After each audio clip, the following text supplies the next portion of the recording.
Olá, seja bem-vindo e mais uma vez é muito bom estar em sua companhia. A partir de agora, você acompanha comigo as notícias do Brasil e do mundo. E nessa edição a gente vai fazer um balanço rápido das eleições que aconteceram ontem.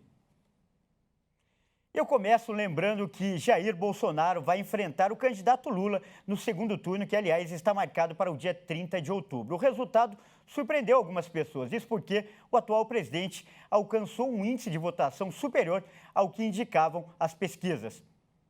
A eleição presidencial no Brasil vai ser definida no segundo turno em 30 de outubro. O presidente Jair Bolsonaro teve uma performance melhor que o previsto pelos principais institutos de pesquisas. O atual governante começou a apuração na frente e chegou a abrir uma vantagem de 7 pontos sobre o ex-presidente Luiz Inácio Lula da Silva. Mas, com mais de 99% das urnas apuradas pelo Tribunal Superior Eleitoral, Lula estava com 48,24% dos votos, contra 43,36% do presidente Bolsonaro. Eu creio que a gente vai fazer boas alianças para a gente ganhar as eleições. A estratégia da campanha de Bolsonaro se concentrou nos valores morais, como mostram o slogan Deus, Pátria e Família. Bolsonaro mantém um apoio sólido entre os evangélicos, que representam 1/3 do eleitorado, e também do agronegócio. A luta continua até a vitória final. Esse é o nosso lema. Para o candidato do Partido dos Trabalhadores, uma dificuldade. Muitos dos setores populares não perdoam o partido pelos escândalos de corrupção.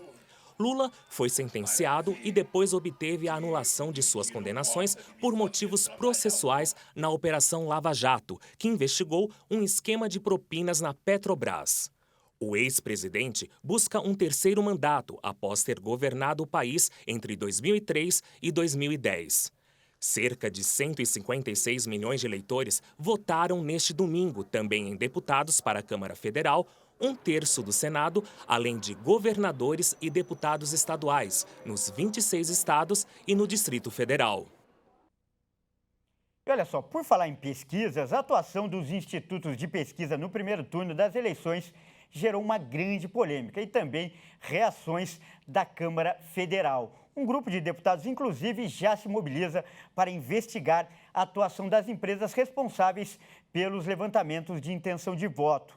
A primeira proposta que ganhou força é a criação de uma CPI para apurar como foram feitas as pesquisas e se houve algum tipo de manipulação. Os deputados também pretendem apresentar uma denúncia no Ministério Público sobre o caso. Além disso, um projeto de lei deve ser apresentado na Casa ainda esta semana. E o objetivo é criminalizar futuros erros nas pesquisas eleitorais. É importante a gente lembrar que para um pedido de CPI ser protocolado, são necessárias as assinaturas de pelo menos 171 deputados.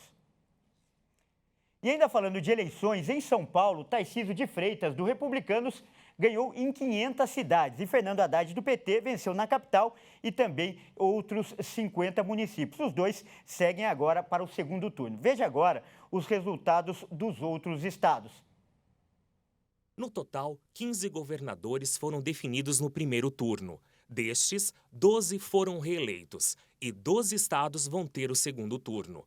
Entre os mais votados, apareceram no Mato Grosso o candidato Mauro Mendes, União Brasil, que foi reeleito com 68,45% dos votos válidos. No Paraná, Ratinho Júnior, PSD, foi reeleito com 69,64% dos votos válidos. Tem os que conseguiram por poucos votos irem para o segundo turno. No Rio Grande do Sul, Eduardo Leite, PSDB, passou para o segundo turno por uma diferença de 2.411 votos, ou 0,04% em relação ao terceiro colocado, Edgar Preto, PT. Leite vai disputar com Onyx Lorenzoni, PL, que teve 37,50% dos votos. Em Santa Catarina, Décio Lima, PT, passou para o segundo turno por uma diferença de 17.433 votos, ou 0,43% em relação ao terceiro colocado, Carlos Moisés, Republicanos. Décio Lima vai disputar com Jorginho Melo, PL, que teve 38,61% dos votos válidos.